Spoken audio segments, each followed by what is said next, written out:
کی لیڈرشپ میں ہم نے ڈینگی کا جس طرح مقابلہ کیا، ڈینگی کے بارے میں ڈاکٹرز کو، نرسز کو، ایکسپرٹس کو زیادہ تجربہ نہیں تھا۔ سری لنکا کے ایکسپرٹس بلائے، لمبی کہانی ہے، انہوں نے ہمیں بڑا ڈرایا کہ خدا نہ خواستہ 25,000 لوگ فوت ہو سکتے ہیں، لیکن اس مالک کا کرم ہے کہ ہم نے دن رات محنت کی، چاہے وہ پولیٹیشین تھے، چاہے وہ ڈاکٹر تھے، چاہے وہ ایپٹمالوجسٹ تھے، چاہے وہ نرسز تھیں، چاہے وہ بیوروکریٹس تھے، چاہے وہ پیرامیڈکس تھے، دن رات کام کر کے ڈینگی کا مقابلہ کیا۔ ہم نے ہسپتالوں میں فری بلڈ ٹیسٹ کیا،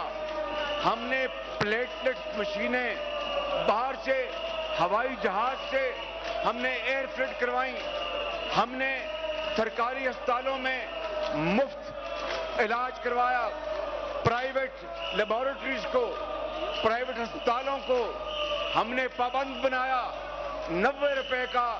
ٹیسٹ کی قیمت رکھی۔ بعض ہسپتالوں نے احتجاج کیا، ہم نے پرواہ نہیں کی، اور پھر دیکھیں جناب اسپیکر کہ پھر اس سال کو موبٹیز کو شامل کر کے مریض صرف 250 لوگ یا 250 اللہ کو پیارے ہوئے، اور اگلے سال ایک موت بھی ڈینگی کے حوالے سے واقعہ نہیں ہوئی۔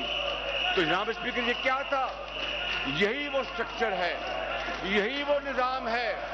کہ عمران خان نیازی اور ان کی ٹیم پاکستان کے کریا جاتے، وسائل اکٹھے کرتے، توانائیاں یکجا کرتے، دن رات پھرتے کراچی میں، لاہور، کوئٹہ، پشاور اور پاکستان کے دیہاتوں میں، قصبوں میں، اور ویکسین کی خود سپرویژن کرتے۔ لیکن یہ تو خواب غفلت میں یہ مدہوش تھے،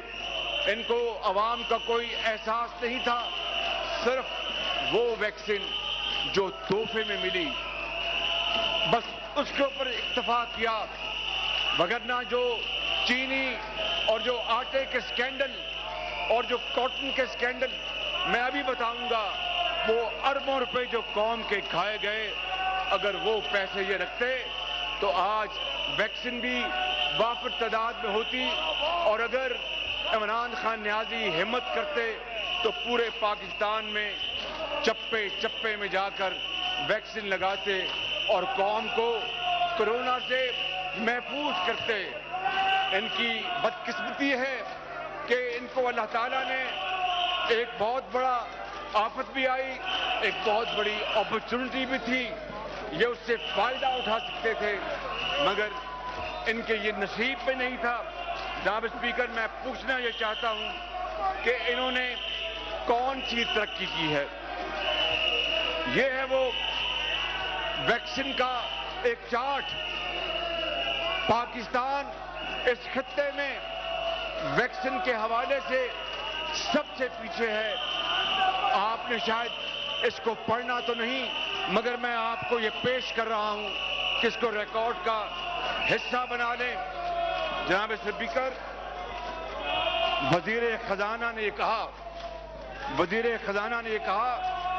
کہ پاکستان کی خوشحالی، پاکستان کی ترقی ایکسپورٹس کے ذریعے ہے، برآمدات کے ذریعے ہے۔ مجھے اس سے پورا اتفاق ہے، لیکن ان 3 سالوں میں روپے کی قدر ڈالر کے مقابلے میں 35% کم کرنے کے باوجود 2018 کا جو ایکسپورٹ کا لیول تھا P M L N government کا، یہ اس سے آگے آج تک نہیں جا سکے۔ 35% روپے کی قدر کم کی، لوگوں کو مہنگائی کے چکی میں پیس دیا، اور اس کے باوجود بھی یہ کم نہیں کر سکے،